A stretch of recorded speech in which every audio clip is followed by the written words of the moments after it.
Hi everyone, welcome to chem study zone. Chemical kinetics के इस lecture number 10 पे हम डिस्कस करने वाले हैं kinetics of second order reaction. ठीक है गाइज, हमने 9 लेक्चर तक अपना first order and zero order खत्म कर चुके हैं पूरे प्रॉपर तरीके से। आज हम सेकंड ऑर्डर रिएक्शंस को डिस्कस करने वाले हैं। अच्छा, अब सेकंड ऑर्डर रिएक्शन जो है वो किसे कहते हैं, कब हम किसी रिएक्शन को सेकंड ऑर्डर बोलेंगे। देखो, कोई भी हमारे पास एक जनरल रिएक्शन है, लेट अस से मेरे पास है A plus B give rise to P. P means product, A और बी जो है वो मैं रिएक्टेंट्स मान के चल रहा हूँ। ठीक है, अब ए और बी हमारे पास रिएक्टेंट्स है और पी हमारे पास क्या बनने वाला है, प्रोडक्ट बनने वाला है। अगर हमारे पास जो रेट है ना, अगर हम रेट लो एक्सप्रेशन लिखेंगे तो रेट हमारे पास that is equals to K, that is rate constant into A और साथ में हो जाएगा बी। तो ये हमारे पास रेट ऑफ रिएक्शन जो है वो रहने वाला है अगर हम एक्सपेरिमेंटल रेट लो एक्सप्रेशन की बात करें। अगर आप बड़े ध्यान से देखोगे तो यहाँ पे जो रेट है हमारे पास वो ए की कंसंट्रेशन 1 और बी की कंसंट्रेशन 1 पे डिपेंड कर रहा है। तो अगर मैं इसका टोटल ऑर्डर देखूं, इस रिएक्शन का अगर मैं ऑर्डर देखूं तो 1 + 1 कितना हो जाएगा, 2। तो this reaction is called second order reaction. ठीक है, अब सेकेंड ऑर्डर रिएक्शन को हम दो तरीके से देख सकते हैं। ठीक है, दो रिएक्टेंट्स हमारे पास कंबाइन होंगे, प्रोडक्ट बनेगा, यही बोला मैंने सेकंड ऑर्डर रिएक्शन में। पर मेन बात ये है कि अब वो जो दो रिएक्टेंट्स हैं ए, वो दोनों सेम भी हो सकते हैं, वो दोनों डिफरेंट भी हो सकते हैं। जैसे यहाँ पे मैंने डिफरेंट ले लिए हैं ना, ए और B that will give rise to product बोल दिया। मैं दूसरी तरफ ये भी तो बोल सकता था कि ए और ए दोनों सेम टाइप के मॉलिक्यूल्स रिएक्ट करके भी तो प्रोडक्ट दे सकते हैं, फिर भी इसका जो ऑर्डर रहेगा वो कितना रहेगा, सेकेंड ही तो रहेगा। तो मतलब इसका ऑर्डर भी हमारे पास कितना रहेगा, 2 हो जाएगा। तो मेरे कहने का मतलब यह है कि जब हम सेकेंड ऑर्डर रिएक्शंस पढ़ते हैं तो उसको हम दो टाइप्स में पढ़ सकते हैं, when same type of reactants are used and when different type of reactants are used. ठीक है, तो इसको हम दो पार्ट्स में डिवाइड कर सकते हैं। ये देखो,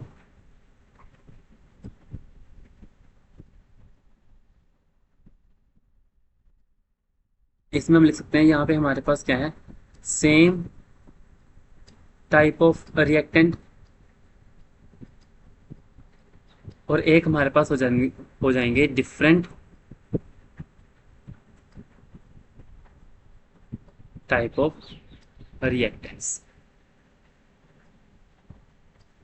ठीक है, यहाँ पे सेम टाइप ऑफ रिएक्टेंट्स, वहां पे different type of reactants. Same type के अंदर मैंने आपको बता दिया कि कैसे होगा, ए और ए मतलब सेम ही टाइप के रिएक्टेंट्स आपस में कंबाइन करके प्रोडक्ट दे रहे हैं, तो वो हमारे पास क्या बन जाएगा, सेकेंड ऑर्डर रिएक्शन हो जाएगा। ये भी जब डिफरेंट टाइप ऑफ रिएक्टेंट्स होंगे तो यहाँ पे क्या होगा, A plus B that will give rise to product, तो ये भी हमारे पास क्या होगा, सेकेंड ऑर्डर रिएक्शन ही होगा। ठीक है, अब यहाँ पे फर्स्ट केस जो मैंने बनाया है सेम टाइप वाला, उसके अंदर तो कोई चक्कर नहीं है, बिकॉज दोनों के दोनों हमारे पास सेम टाइप के ही मॉलिक्यूल्स हैं, कोई प्रॉब्लम नहीं है। दोनों की आप इक्वल कंसंट्रेशन ले लो, चाहे दोनों के अलग डिफरेंट ले लो, जैसा मर्जी लो, पर दोनों सेम टाइप के हैं। बात करते हैं डिफरेंट टाइप ऑफ रिएक्टेंट्स की, तो यहाँ पे हमारे पास दो केस फिर बन जाएंगे, जब ए की कंसंट्रेशन ज्यादा होगी और जब बी की कंसंट्रेशन ज्यादा होगी, है ना। दोनों के अलग अलग है ना हमारे पास, दोनों मॉलिक्यूल्स अलग अलग हैं, ए अलग है बी अलग है। तो यहाँ पे फिर से हमारे पास दो केस आ सकते हैं इस पर्टिकुलर केस में, जब में ए की concentration is greater than B की कंसंट्रेशन, और सेकंड जो केस हमारे पास है वो क्या है, बी की concentration is greater than A की कंसंट्रेशन। अब ये दो केसेस से हम लोग डेरिवेशन अपनी कर सकते हैं सेकेंड ऑर्डर रिएक्शन के केस में, है ना। दोनों अलग अलग एटम्स है तो इस करके कंसंट्रेशन में भी वेरिएशन हो सकता है, तो उसके बेसिस पे हम इसकी डेरिवेशन को देखेंगे। तो पहले हम स्टार्ट करते हैं अपनी सेकेंड ऑर्डर रेट एक्सप्रेशन को डिराइव करना by using single type of reactants molecules, है ना। इसको ड्राइव करना हमारे लिए इजी है, इसमें तो इतना ज़्यादा कुछ है नहीं। जो फर्स्ट केस है, केस 1 हम डिस्कस करने वाले हैं। Case 1, same type of reactants. जब हमारे पास सेम टाइप ऑफ रिएक्टेंट्स होंगे तब हमारे पास किस तरीके से रेट लेगा, देखो जनरल एक्सप्रेशन लेते हैं, A plus A give rise to product. ठीक है, और यहाँ पे हमारे पास रेट क्या बन जाएगा, rate is equal to rate constant k, और ए का स्क्वायर हो जाएगा क्योंकि दोनों सेम टाइप के हैं, तो ए इंटू ए स्क्वायर, तो ए की कंसंट्रेशन का स्क्वायर हो जाएगा यहाँ पे। और अगर हम लोग थ्योरेटिकल रेट लिखें तो वो कैसे लिखेंगे, minus d A by D t that is equal to, कितना बन जाएगा ये हमारे पास, किसके बराबर आ जाएगा, दैट इज इक्वल्स टू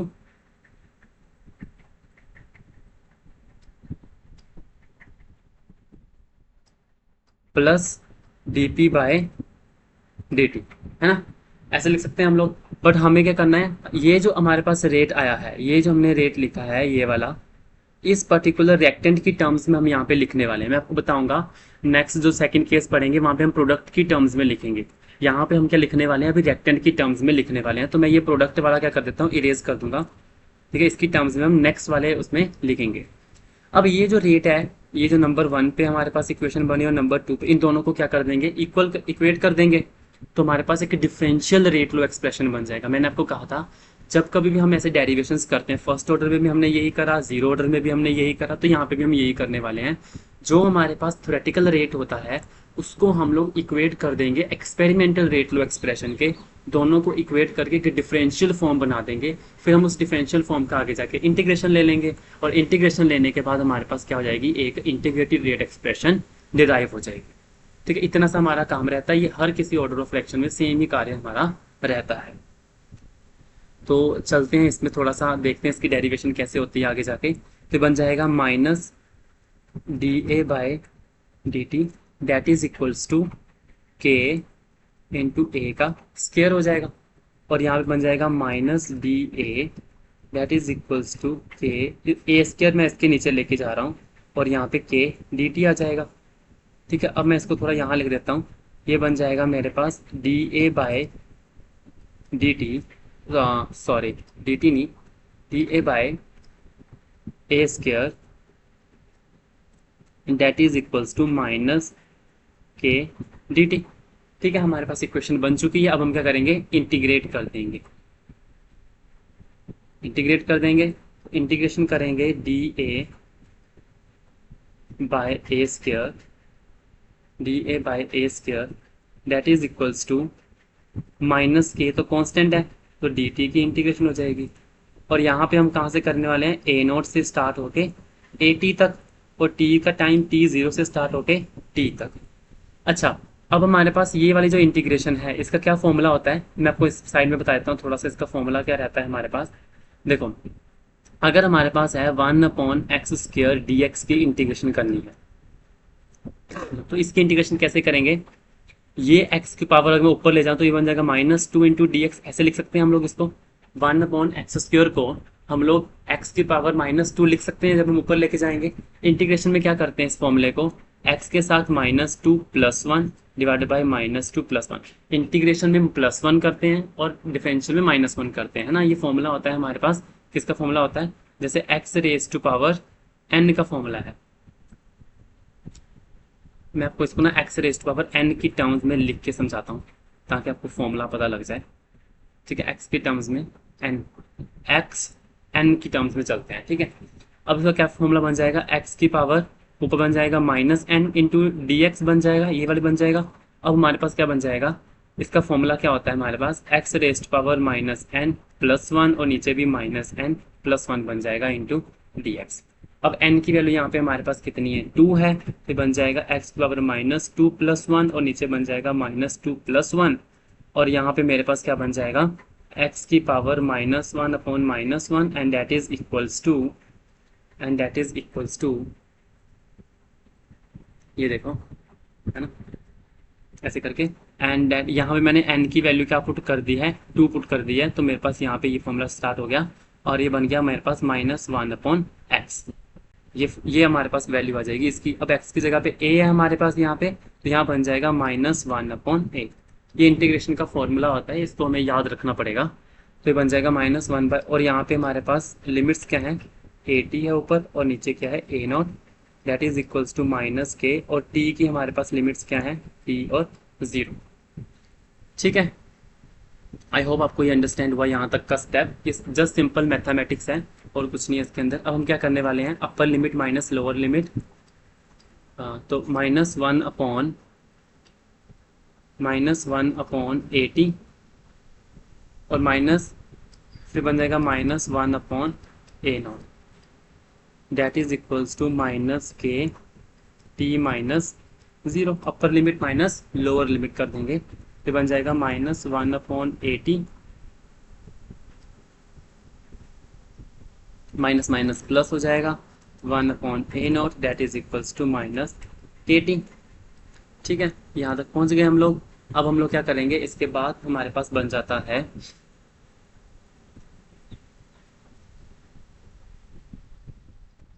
1/, आप इसको ऐसे करो माइनस के साथ, मैं इसको और सिंपलीफाई कर देता हूँ, इसको नेगेटिव के साथ मल्टीप्लाई कर दो, तो बन जाएगा 1/80 minus 1/a0 that is equals to kt, और कितना आ जाएगा 1/80 that is equals to kt plus 1/a0। लो जी, हमारे पास इक्वेशन बन गई, इंटीग्रेटेड रेट एक्सप्रेशन आ गई है हमारे पास ये वाली। तो ये है हमारे पास सेकंड ऑर्डर की इंटीग्रेटेड रेट एक्सप्रेशन, जब हमारे पास सेम टाइप के रिएक्टेंट मॉलिक्यूल्स प्रेजेंट होंगे और वो आपस में रिएक्ट करके हमारे पास प्रोडक्ट दे रहे होंगे। ठीक है, तो इस पर्टिकुलर इक्वेशन में अगर हम देखें ध्यान से, इसको हम लॉजिकली भी बना सकते थे, है ना। इस इक्वेशन को अगर हम देखा जाए तो हम इसको लॉजिकली भी बना सकते हैं। मैं आपको बताता हूँ, इस इक्वेशन को अगर मैं ऐसे लिख दूँ, मैं आपको बताता हूँ कैसे बनाते हैं ये इक्वेशन। इसको ऐसे इतना बड़ा फॉर्मूला आपको याद कैसे रखना है वो तरीका बताता हूँ मैं अभी आपको। तो -80 ये बन जाएगा a0 that is equals to kt। ठीक है, अब आप याद करो, जब मैंने आपको जीरो ऑर्डर रिएक्शन बताया था, ये तो चलो सेकंड ऑर्डर का हो गया, ये हमारे पास किसका हो गया, सेकंड ऑर्डर का हो गया। ठीक है, जब मैंने आपको जीरो ऑर्डर का रिएक्शन बताया था तो उसके अंदर मैंने आपको क्या बताया था, a0 that is equals to 80 plus kt बताया था। क्योंकि देखो उस टाइम पे मैंने आपको बताया था कि a0 की कंसंट्रेशन, इनिशियल कंसंट्रेशन होती है रिएक्टेंट की, वो ज्यादा मात्रा में होगी। ठीक है, और विद इन टाइम जब a0 खत्म होता जाएगा धीरे धीरे और विद इन टाइम 80 आ जाएगा, तो 80 का कुछ हिस्सा खत्म हो चुका होगा, यानी कि प्रोडक्ट बन गया होगा। कितना बनता था प्रोडक्ट, वहां पे kt प्रोडक्ट बनता था। तो अगर मैं किसी भी टाइम t के ऊपर जो कंसंट्रेशन है a की, उसके अंदर kt प्लस कर दूं, तब जाके मेरे पास a0 बनेगा ना, क्योंकि a0 बड़ा था। a0 के अंदर अगर मैं 80 के अंदर अगर मैं kt प्लस कर दूं तो मेरे पास a0 बन जाएगा, क्योंकि a0 की कंसंट्रेशन थी ज्यादा। अब इनिशियल कंसंट्रेशन ज्यादा है, विद इन टाइम हमारे पास कुछ कंसंट्रेशन कम होगी, वो कितनी कम होगी, kt कम होगी। अगर मैं kt जोड़ दूं तो मेरे पास दोबारा से इनिशियल कंसंट्रेशन के बराबर बन जाएगा। अब यहाँ पे देखो, यहाँ पे a0 की जो कंसंट्रेशन है वो वैसे तो ज्यादा ही होती है, लेकिन 1/a0 कंसंट्रेशन भी कम हो जाएगी, है ना। अगर a0 ज्यादा है तो अगर मैं इसका अपोजिट कर दूंगा, 1/a0 कर दूंगा, तो ये वैल्यू डिक्रीज नहीं हो जाएगी, वैल्यू डिक्रीज हो जाएगी। और यहाँ पे जो 80 है वो वैल्यू हमारे पास वैसे ही कम होती है, लेकिन 1/ में करके वो बढ़ जाएगी। तो अब जो 1/80 है वो बड़ा होगा 1/a0 से। ठीक है, इतनी बात समझ में आई कि वैसे तो a0 तो बड़ा होता है, a0 की वैल्यू ज्यादा होती है क्योंकि इनिशियल कंसंट्रेशन तो ज्यादा ही होगी, लेकिन 1/a0 तो छोटा हो जाएगा। ठीक है, तो 1/a0 जो है वो छोटा हो जाएगा और 80 की कंसंट्रेशन जो है वो हमारे पास ज्यादा हो जाएगी। अब ज्यादा में से छोटी वाली चीज माइनस कर दो। अब 80 की कंसंट्रेशन ज्यादा है ना, 1/80 जो है वो ज्यादा है, उसमें से माइनस कर दिया 1/a0, वही तो kt के बराबर आएगा ना। बड़ी में से छोटा माइनस कर दोगे, जितना खत्म हुआ वो कितना है, kt ही तो है, kt खत्म हो चुका है। तो बस यही चीज हमको थोड़ा लॉजिकली सोच के आंसर्स देने हैं। तो 1/a0 80 minus 1/a0 that is equals to kt, that is a second order integrated rate expression, जब हमारे पास सेम टाइप ऑफ रिएक्टेंट के मॉलिक्यूल्स थे। ठीक है, तो ये हमारे पास यहाँ पे चीज बन जाती है। अब हम इसका हाफ लाइफ भी निकाल सकते हैं, यहाँ पे इसका हाफ लाइफ बता देता हूँ मैं कैसे निकालना है, ये हर चीज रफ कर देते हैं।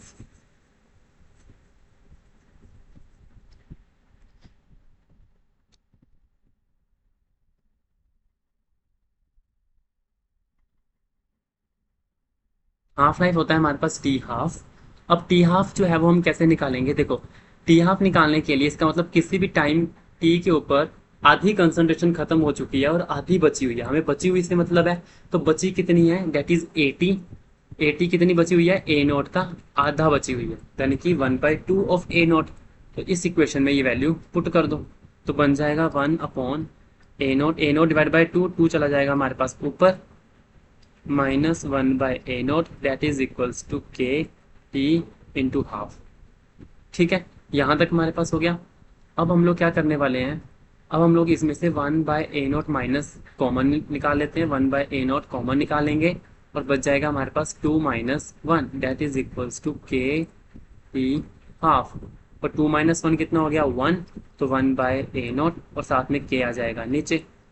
यहाँ से मैंने के निकाल दिया नीचे और ये मेरे पास बन चुका है टी हाफ। तो टी हाफ कितना आ जाएगा, so T half that is going to become 1 by k a naught. This is called the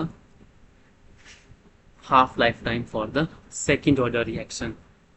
ठीक है, सो ये हमारे पास आ जाएगा। आगे जाके हम इसका ग्राफिकल एनालिसिस देखते हैं, इसके ग्राफ्स वगैरह बनाएंगे, वो आगे जाके बनाते हैं। सो ये थी हमारे पास जब हमने same type of reactant molecules का यूज करा था। ठीक है, अब हम स्टार्ट करते हैं जब हमारे पास different kind of reactant molecules होंगे। ठीक है, डिफरेंट काइंड ऑफ रिएक्टेंट के मॉलिक्यूल्स होंगे। तो देखते हैं सेकंड स्टेप पे चलते हैं।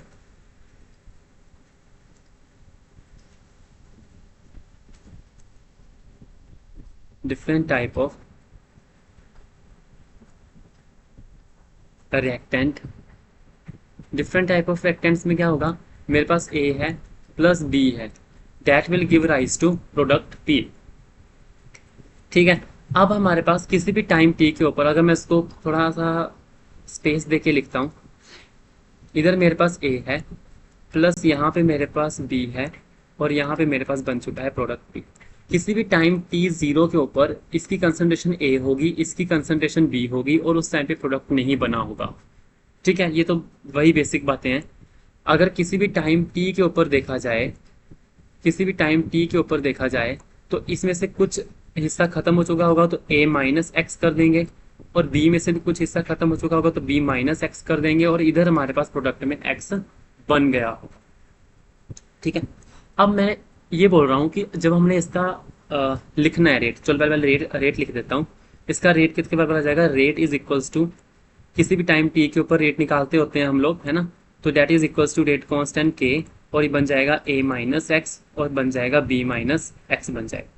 हम इसको ए बी नहीं लिखते, यहाँ पे लिखेंगे A minus x B minus X लिखना है, बिकॉज किसी भी टाइम टी के ऊपर हमारे पास ये वाली कंसंट्रेशन है इसकी। हम इसको ए टी या बी टी भी लिख सकते हैं, वैसे तो ऐसे कोई प्रॉब्लम नहीं है, इसको हम ए टी या बी टी लिख सकते हैं, फिर हमें आगे जाके प्रॉब्लम आएगी इस पर्टिकुलर केस में।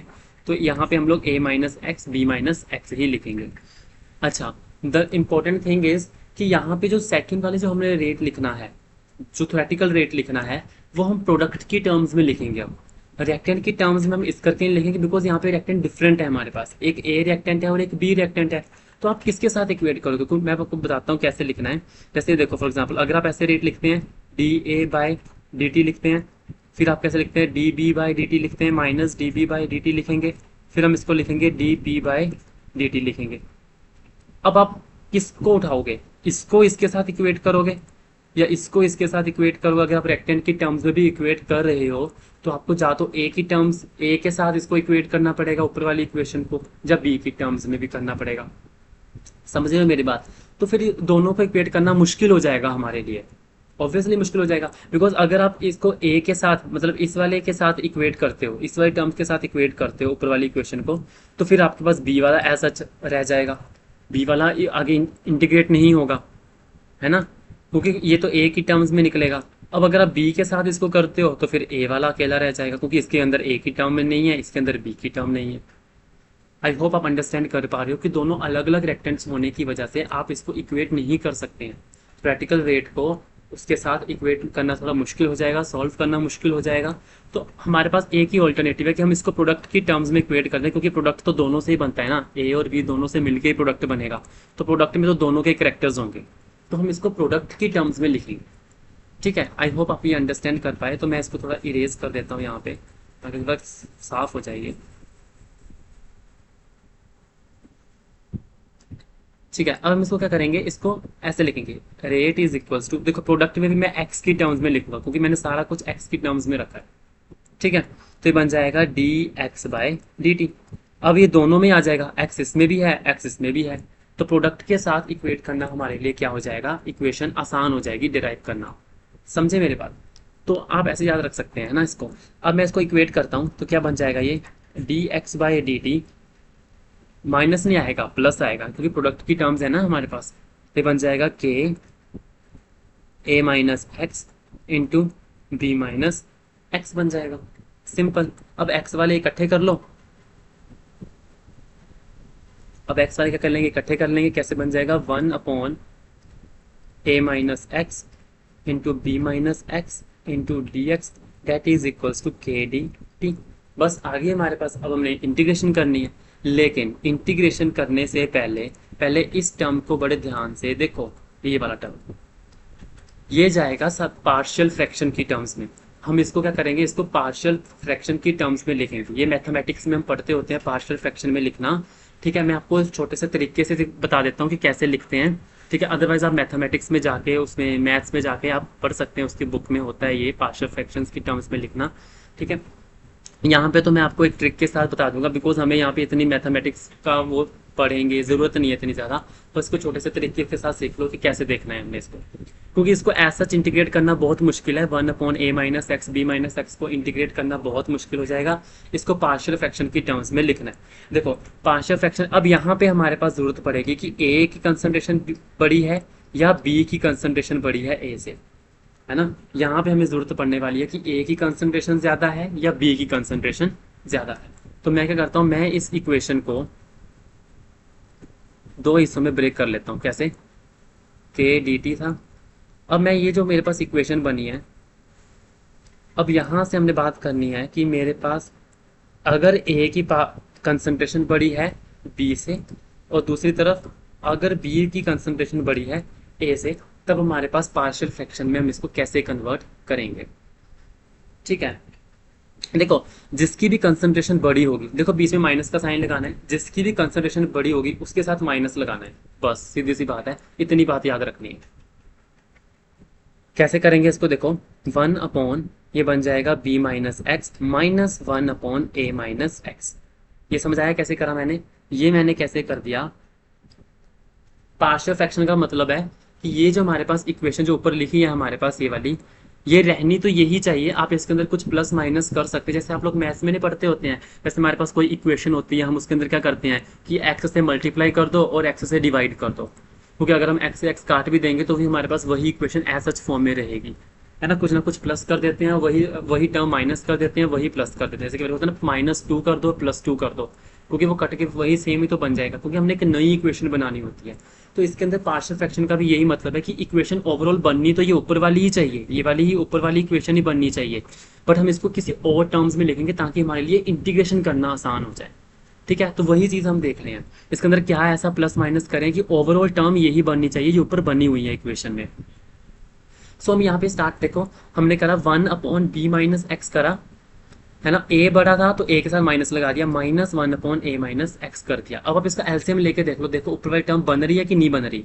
तो ऊपर वाली अगर मैं इसका एलसीएम लूंगा, क्योंकि मैंने अपनी तरफ से लिख दिया इक्वेशन, अब आप इसका एलसीएम लेके देखो क्या ऊपर वाली टर्म बन रही है, क्योंकि सेम बननी चाहिए। अगर नहीं बन रही है तो फिर इक्वेशन हमारी गलत हो जाएगी, ठीक है। तो देखते हैं ऊपर वाली टर्म बन रही है कि नहीं। देखो a माइनस एक्स माइनस ये बन जाएगा b प्लस एक्स, है ना। एलसीएम ले लिया और ये बन जाएगा मेरे पास b माइनस एक्स, और इधर बन जाएगा a माइनस एक्स। अब यहाँ पे देखो x से x कट गया, ऊपर बच गया मेरे पास a माइनस बी बच गया ऊपर, और नीचे मेरे पास आ गया b माइनस एक्स और a माइनस एक्स। देखो ऊपर मेरे पास b minus a minus b बच गया, क्या बच गया मेरे पास ऊपर a माइनस बी बच गया है। अब ये नहीं बचना चाहिए था, क्योंकि देखो नीचे तो b माइनस एक्स और a माइनस एक्स बन रहा है, जो ऊपर वाली इक्वेशन थी हमारे पास ये वाली, इसके अंदर भी b माइनस एक्स है और a माइनस एक्स है और नीचे नीचे भी है, पर इसके ऊपर क्या है हमारे पास a माइनस बी आ गया, एक नई टर्म जुड़ गई है। तो हमें काम क्या करना पड़ेगा, हमें इसको डिवाइड वाले को बाहर मल्टीप्लाई करना पड़ेगा with a minus 1/a minus b के साथ, है ना। अब आप इस इक्वेशन को चाहे सॉल्व करके देख लो, यहाँ पे मुझे करना पड़ा 1/a माइनस बी के साथ मल्टीप्लाई करना पड़ा इस इक्वेशन, क्योंकि ऊपर a माइनस बी बच रहा था, तो मैं नीचे अगर a माइनस बी के साथ डिवाइड कर दूंगा तो वो कट जाएगा। तो अगर आप इस पूरी ओवरऑल इक्वेशन को सॉल्व करोगे ना, तो ये ऊपर वाली टर्म ही हमारे पास बन रही है, ठीक है। ये कब है, जब a ग्रेटर देन b है। अब इसका सेकेंड केस है हमारे पास, जब b ग्रेटर देन a होगा, तब हमें क्या करना है, मैंने कहा था जो b ग्रेटर है तो a माइनस एक्स पहले लिखोगे, फिर आपके पास आ जाएगा b माइनस एक्स, ये चीज़ आ जाएगी। अब इसको भी आप सोल्व करोगे तो यहाँ पे हमारे पास क्या करना पड़ेगा, आपको b माइनस ए के साथ 1/b-a के साथ मल्टीप्लाई करना पड़ेगा, तब जाके आपके पास इक्वेशन दोबारा यही बने। तो दो तरीकों से ये पार्शियल फ्रैक्शन हम दो तरीकों से कर सकते हैं, या तो a की कंसंट्रेशन ज्यादा मान के या b की कंसंट्रेशन ज्यादा मान के कर सकते हैं हम इन चीजों को सॉल्व। ठीक है, आई होप आपको यहाँ तक अंडरस्टैंड हुआ। सो यहाँ तक देखो,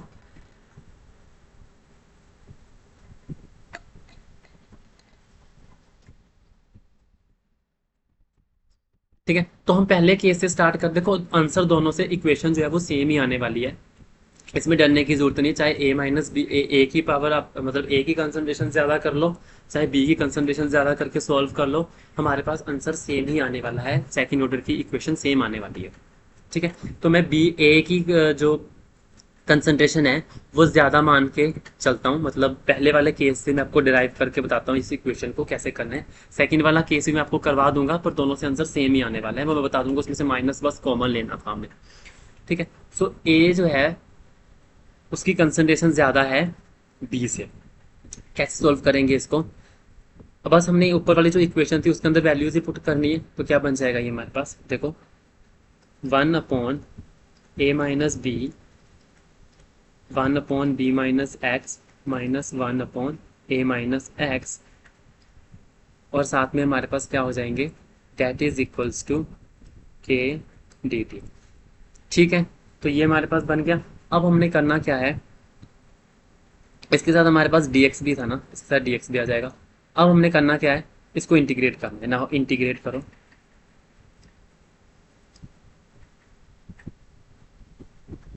यस। सो इंटीग्रेट करेंगे, देखो a माइनस बी तो कांस्टेंट है, तो ये तो इंटीग्रेशन के बाहर आ ही जाएगा, वैसे ही ये तो बाहर ही रहेगा, इसको तो छेड़ने की जरूरत नहीं है। इंटीग्रेशन करने वाले हैं, सबसे पहले इंटीग्रेशन है b minus X into D x के साथ, फिर माइनस कर देंगे 1/a-x इंटू डी एक्स के साथ, इंटीग्रेशन कर देंगे और ये बन जाएगा k, और इधर बन जाएगा dt की इंटीग्रेशन। ठीक है, इसको चाहे विदाउट लिमिट से सॉल्व कर लो, ठीक है, हमारे लिए आसान हो जाएगा, अदरवाइज हमारा मुश्किल हो जाएगा आगे जाके। इसको क्या करते हैं, इसको हम लोग क्या करेंगे, इंटीग्रेट करेंगे। तो इसको इंटीग्रेट करके आपको पता है 1/x dx की इंटीग्रेशन क्या होती है, that is natural log of x होती है। ये चीज आपको याद रखना पड़ेगा, जनरल इंटीग्रेशन के फॉर्मूलाज हैं। ठीक है, 1/x इंटू डी एक्स की इंटीग्रेशन क्या होती है, नेचुरल लॉग ऑफ x है। अगर हमारे पास 1/-x होता, x के साथ माइनस लगा हुआ है, तो ये बन जाएगी minus natural log of x बन जाएगी। ये दो फॉर्मूलाज आपको याद रख लेने हैं। ठीक है, ये दो फॉर्मूलाज हमें याद रख लेंगे। तो पहला फॉर्मूला हमारे पास ये है, और दूसरा फॉर्मूला है 1/-x इंटू डी एक्स वाला। तो अभी देखो यहाँ पे x के साथ क्या लगा है, हमारे पास माइनस का साइन लगा है, यहाँ पे भी x के साथ माइनस का साइन लगा है। तो अब क्या होने वाला है, ठीक है, x के साथ माइनस का साइन लग गया, और उसके साथ भी हमारे पास क्या लग गया है, माइनस का साइन। दोनों के साथ माइनस का साइन लग गया है अगर हमारे पास, तो हम लोग कौन सा फॉर्मूला लगाने वाले हैं, सेकंड वाला फॉर्मूला लगाने वाले हैं। तो सेकंड वाले फॉर्मूले हम क्या करेंगे, देखो 1/a-b, और यहाँ पे क्या बन जाएगा हमारे पास, minus of natural log of b minus x. ठीक है, माइनस निकल जाएगा ना, b minus x minus minus of natural log of a minus X. ये वाले फॉर्मूलाज हमारे बन जाएंगे, दैट इज इक्वल्स टू के टी। ठीक है, आई होप आपको ये फॉर्मूला समझ में आया, और ये पुट कैसे करना है, कैसे मैंने करा, समझ आ गया होगा। आगे चलते हैं, 1/a-b। अब हमारे पास क्या होने वाला है, माइनस माइनस में कर दूंगा plus, minus natural log of b minus x, minus minus हो चुका है plus natural log of a minus X. ये चीज हमारे पास रहती है, दैट इज इक्वल्स टू के टी। अब हम लोग क्या करेंगे, यहाँ पे फिर से हमारे पास क्या लगा, नेचुरल लॉग का फॉर्मूला। नेचुरल लॉग, इसका माइनस लगा है, इसका प्लस लगा है, इसको मैं ऐसे भी लिख सकता हूँ, natural log of a minus x minus natural log of b minus x, ऐसे भी लिख सकते हैं हम लोग इस फॉर्मूले को, दैट इज इक्वल्स टू, अब natural log of a minus natural log of b क्या होता है, natural log of a upon b, तो a minus x upon b minus x, और बाहर क्या था हमारे पास, that is 1/a minus b, that is equals to 2। और यहाँ पे इंटीग्रेशन हमने करी है, तो यहाँ पे ना एक चीज और यहाँ पे मैं लगाना भूल गया, जब हम इंटीग्रेशन करते हैं तो यहाँ पे इंटीग्रेशन लगती है इंटीग्रेशन कांस्टेंट आई। तो इसके साथ क्या लग रहा है, इंटीग्रेशन कांस्टेंट आई ज़रूर लगाना है। इंटीग्रेशन कांस्टेंट साथ में क्या है, आई है हमारे पास। अब हम क्या कर सकते हैं, इंटीग्रेशन कांस्टेंट आई की वैल्यू निकाल सकते हैं। कैसे निकालते होते हैं, ये सब मैथ्स में करते होते हैं ना हम लोग। इंटीग्रेशन कांस्टेंट आई की वैल्यू कैसे निकालते हैं हम लोग, इनिशियल चीज़ें मान के। जैसे टाइम भी, सबसे पहले स्टार्टिंग में टाइम कितना होगा, 0। और इनिशियल कंसंट्रेशन कितनी होगी हमारे पास, ए और बी की तो ज़्यादा होगी, लेकिन प्रोडक्ट की कंसंट्रेशन तो 0 होगी उस टाइम पे। जाने कि यहाँ पे हमारे पास वेरिएबल क्या है, एक एक्स है और एक टी है, दो ही तो वेरिएबल है। तो यहाँ पे अगर मैं इनिशियली एक्स 0 मान लूँ और साथ में टी भी 0 मान लूँ, मानना पड़ेगा क्योंकि इनिशियली मेरे पास टाइम भी 0 है और प्रोडक्ट की कंसंट्रेशन भी 0 है। तो वहाँ से आप आई निकाल सकते हो। तो इसी फॉर्मूले में पुट कर दो वैल्यू, तो बन जाएगा 1/a-b natural log of a upon b, क्योंकि x तो 0 हो गया, दैट इज इक्वल्स टू आई। अब t भी 0 हो गया, ये भी टर्म 0 हो गई, और यहाँ से x भी दोनों के दोनों 0 हो गए। तो ये मेरे पास बन गया i। अब इसी i की वैल्यू अपने द्वारा उसी इक्वेशन में पुट कर देनी है। तो बन जाएगा 1/a-b natural log of a minus x upon b minus x, ठीक है, डेट इज इक्वल्स टू के टी प्लस आई की वैल्यू कितनी बोली मैंने, 1/a-b natural log of a upon b। ये मेरे पास आई की वैल्यू आ गई। ठीक है, आई की वैल्यू उसी इक्वेशन में पुट कर दी मैंने। अब आप इस वाली आई को इस साइड ले जाओ, दूसरी साइड, तो माइनस का साइन लग जाएगा।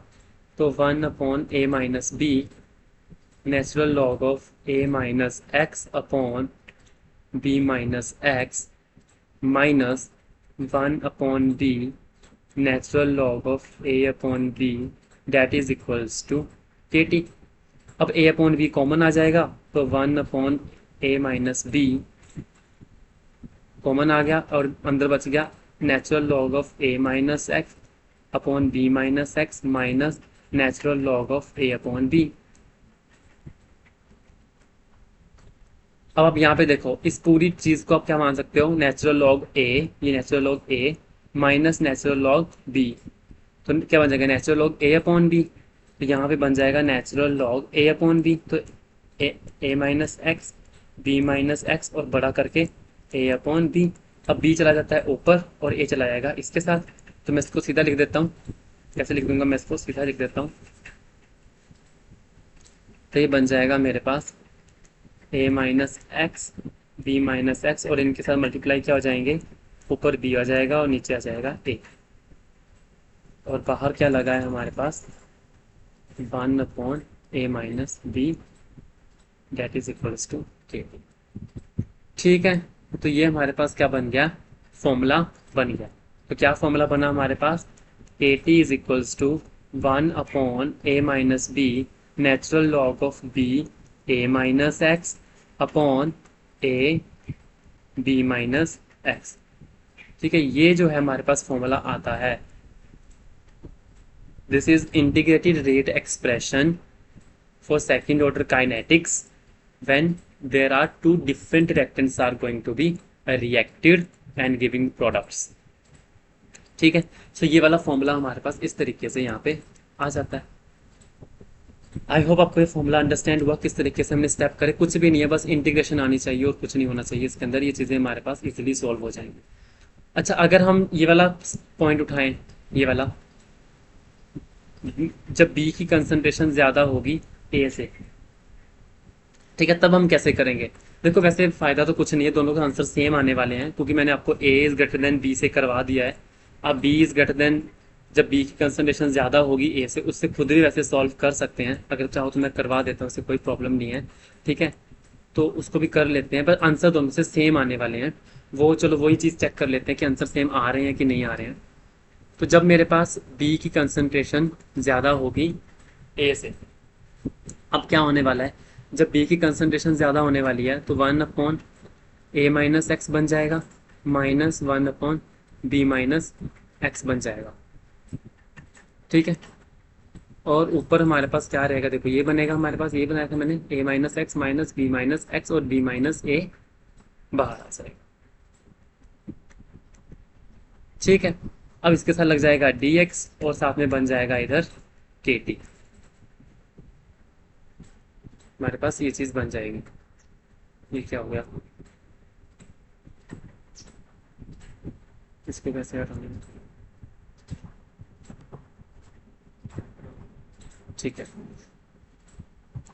ठीक है, तो ये बन जाएगा हमारे पास यहाँ पे के टी नहीं आएगा, के डी टी है ना, तो इंटीग्रेशन तो पहले ही कर दी मैंने, तो यहाँ पे बन गया के डी टी। तो अब हम क्या करेंगे, इसकी इसकी इंटीग्रेशन करेंगे।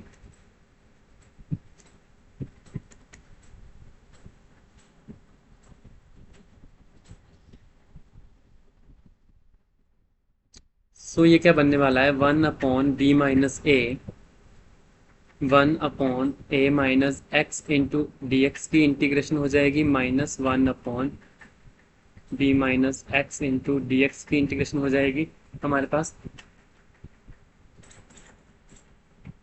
ठीक है, सही करा है ना मैंने, ये 1/b-a और a-x, ठीक है, सही है ना, इंटीग्रेशन ही करनी है फिर हम लोगों को, कुछ नहीं, के डी टी लिखा हुआ है, ठीक है, वेरी गुड। सो आगे चलते हैं, that is equals to K D T की इंटीग्रेशन। अब इसका हमारे पास कितना आ जाएगा, minus natural log of minus A minus x, minus और A minus into natural log of B minus X बन जाएगा, डेट इज इक्वल्स टू यहाँ पे के टी आ जाएगा, और इस पूरे के ब्रैकेट के बाहर हमारे पास 1/b माइनस ए आ जाएगा, और ये बन जाएगा minus natural log of minus A minus x, और यहाँ पे प्लस b माइनस एक्स, और ये मेरे पास बन जाएगा 1/b minus a, that is equals to के टी। ठीक है, फिर उसके बाद हमारे पास इसको हम ऐसे भी लिख सकते हैं, natural log of b minus x upon, इसको हम ऐसे लिखते हैं पहले, b minus x minus natural log of a minus x, 1/b minus a, that is equals to के टी। और हम इसको कहेंगे 1/b minus a natural log of b minus x upon a minus x, that is equals to के t. और हाँ, फिर से मैं इंटीग्रेशन कांस्टेंट, देखो मैं भी भूल जा रहा हूँ, तो यहाँ पे आप इंटीग्रेशन कांस्टेंट ज़रूर लगाएं, अगर भूल जाए तो इस स्टेप पे आके तो आपको भी याद आ ही जाएगा। तो यहाँ पे क्या बन जाएगा हमारे पास, आई बन जाएगा। ठीक है, अब आई की वैल्यू आप निकाल सकते हैं, इनिशियली आपको एक्स भी ज़ीरो मानना पड़ेगा और टाइम ज़ीरो मानना पड़ेगा, तो ये बन जाएगा 1/b minus a natural log of b upon, ये आई की वैल्यू आ गई, इसको यहाँ पे पुट कर दो फिर से। सो 1/b minus a natural log of b minus X into a minus x, that is equals to kt plus 1/b minus a into natural log of b upon a। अब हमारे पास क्या होने वाला है, 1/b upon a natural log of b minus X into a minus x. मैं इसको speed में इसलिए कर रहा हूँ बिकॉज ये तो मैथमेटिक्स का स्टेप्स हैं सारे के सारे। तो 1/b minus A into natural log of b upon A आ जाएगा, डेट इज इक्वल्स टू के टी आ जाएगा। ठीक है, अब b अपॉन ए जो है वो आपने कॉमन निकाल लेना है।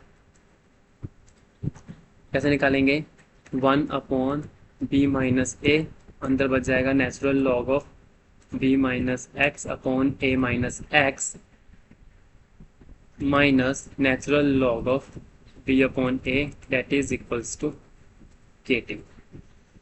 अच्छा, अब हमारे पास फिर से वही बात, तो यहाँ पे आ जाएगा b माइनस एक्स, और यहाँ आ जाएगा a माइनस एक्स, और यहाँ पे a चला जाएगा ऊपर और यहाँ चला जाएगा b। फिर से वही स्टेप है ना, ये natural log of a minus natural log of b, natural log of a upon b, तो इसको सॉल्व करोगे तो ये बन जाएगा हमारे पास। अच्छा, ये बन जाएगा 1/b minus a, that is equals to के टी। अच्छा, अब हमारे पास नेक्स्ट स्टेप क्या होने वाला है इसमें, नेक्स्ट स्टेप हमारे पास होने वाला है, अच्छा ये वाला क्या, ये वाला इक्वेशन जो मैंने आपको बनाई है इंटीग्रेटेड रेट, वैसे तो ये भी इंटीग्रेटेड रेट एक्सप्रेशन ही है। ठीक है, क्या ये वाला एक्सप्रेशन और जो ऊपर वाला एक्सप्रेशन है, क्या ये दोनों सेम है? ठीक है, इसको कॉपी करते हैं, इसको कॉपी करते हैं, नीचे लेके जाते हैं ताकि मुझे बार बार ऊपर ना जाना पड़े, यहाँ पे इसको पेस्ट मारते हैं।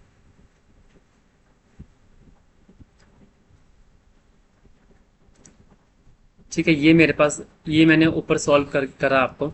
ये कब था? जब मेरे पास ए की कंसंट्रेशन ज़्यादा थी, और ये मेरे पास आया है जब बी की कंसंट्रेशन ज़्यादा। क्या दोनों इक्वेशंस हमारे पास सेम हैं? अगर मैं इसको इक्वेशन को देखूं तो क्या ये इक्वेशन सेम है? इसको भी आप चाहे आप ऐसे लिख लो, कोई प्रॉब्लम नहीं है। K t is equals to 1/b-a natural log of a into B minus x divided by b into a minus x, है ना। इस इक्वेशन को आप ऐसे भी लिख सकते हो, इस वाली को। अब क्या ये दोनों इक्वेशंस, ये वाली इक्वेशन और ये वाली इक्वेशन, क्या ये दोनों सेम है हमारे पास? अगर आप बड़े ध्यान से देखोगे तो ये दोनों इक्वेशंस हमारे पास क्या है? सेम ही हैं। कैसे सेम है? अगर मैं इसमें से माइनस का साइन कॉमन ले लूँ, नेचुरल लॉग, अगर मैं नेचुरल लॉग के आगे जो भी टर्म्स होते हैं, अगर मैंने इसको ए वाली टर्म को मैंने नीचे लेके जाना हो और बी वाली को ऊपर लेके जाना हो, तो माइनस कॉमन निकलता है ना। तो यहाँ से एक माइनस कॉमन निकल जाएगा, तो -1/b माइनस ए। मैं इसको ऐसे भी तो लिख सकता हूँ, बी ए माइनस एक्स और ए बी माइनस एक्स। ऊपर वाली चीज़ को मैं नीचे ले गया हूँ, नीचे वाली टर्म को ऊपर ले गया हूँ, तो माइनस क्या निकल जाएगा? कॉमन निकल जाएगा। पहली माइनस हमने यहाँ से कॉमन निकाल लिया। अब देखो, ये वाला साइड और ये वाली साइड दोनों सेम मैच कर गई है हमारे पास, इधर वाली ये मैच हो गई। अब ये वाली भी मैच कर जाएंगी। कैसे मैच करेंगी? देखो, अगर मैं b माइनस ए को मैं a माइनस बी लिख दूँ, तो इसमें से भी माइनस कॉमन निकल जाएगा। अब माइनस माइनस क्या हो जाएगा? प्लस हो जाएगा। तो इसके आगे से हमारे पास ये माइनस हट गया, ठीक है ना। अब हमारे पास यहाँ से माइनस हट जाएगा, तो मैं इसको a माइनस बी कर लिया, natural log of b a minus x कर दिया, और यहाँ पे a b माइनस एक्स कर दिया। अब ये जो मेरे पास ये वाली इक्वेशन आई है, अब इसको और ऊपर वाली इक्वेशन को अब मैच करके देखो, क्या ये दोनों सेम है? ये वाली इक्वेशन अब सेम हो गई हमारे पास, बस फिर दोनों सेम हो जाती हैं। तो इसका मतलब हमारे पास क्या हो गया कि दोनों ही, चाहे आप ए की कंसंट्रेशन ज़्यादा मान लो, चाहे बी की कंसंट्रेशन ज़्यादा मान लो, बस सॉल्व करने में थोड़े से स्टेप्स इधर उधर होंगे। एंड में इक्वेशन हमारे पास सेम बनने वाली है, सेकंड ऑर्डर की जो इक्वेशन है वही बनने वाली है। तो यहाँ तक हमारे पास सेकंड ऑर्डर की इक्वेशन हो चुकी हैं। सो इसका भी ग्राफिकल एनालिसिस नेक्स्ट लेक्चर में ही करते हैं, है ना। तो इस लेक्चर के लिए तो मैं थक चुका हूँ पूरे तरीके से अब, तो काफ़ी हो गया आज का। तो 2 डेरिवेशंस काफ़ी हैं इस लेक्चर के लिए। सो नेक्स्ट लेक्चर में हम लोग क्या करेंगे, इसका ग्राफिकल एनालिसिस देखते हैं। सारे के सारे ग्राफ्स इकट्ठे, उतनी देर में आपको सारी इक्वेशंस पता होनी चाहिए, है ना। लेक्चर को समझ के रखना है इस वाली को। जितने भी ग्राफ्स बनेंगे वो मैं नेक्स्ट लेक्चर में करवाता हूँ, और उसको करवाने के बाद हम लोग कुछ एग्जाम्पल्स भी देख लेंगे। कुछ ना कुछ हमारे पास जो एग्जाम्पल्स रहेंगी सेकंड ऑर्डर से रिलेटेड, वो भी हम देख लेंगे। फिर हमारे पास सेकंड ऑर्डर खत्म हो चुका। सेकंड ऑर्डर खत्म होने के बाद फिर हम लोग ऑर्डर को फाइंड आउट कैसे करते हैं उसके मेथड्स सीखेंगे, है ना। तो आज की वीडियो लेक्चर में बस इतना ही, जिसके अंदर हमने सेकंड ऑर्डर काइनेटिक्स के बारे में सीखा। 2 अलग अलग मेथड से सीखे, सेम रिएक्टेंट डिफरेंट रिएक्टेंट्स। फिर उसके बाद हम लोगों ने क्या करा, अपने चीज़ों को सॉल्व करा, और हमें काफ़ी चीज़ें जो है वो यहाँ पे मिली। सो धन्यवाद। देखते रहिए केमिकल काइनेटिक्स के लेक्चर्स और समझते रहिए टॉपिक्स को। So thank you everyone and have a nice day.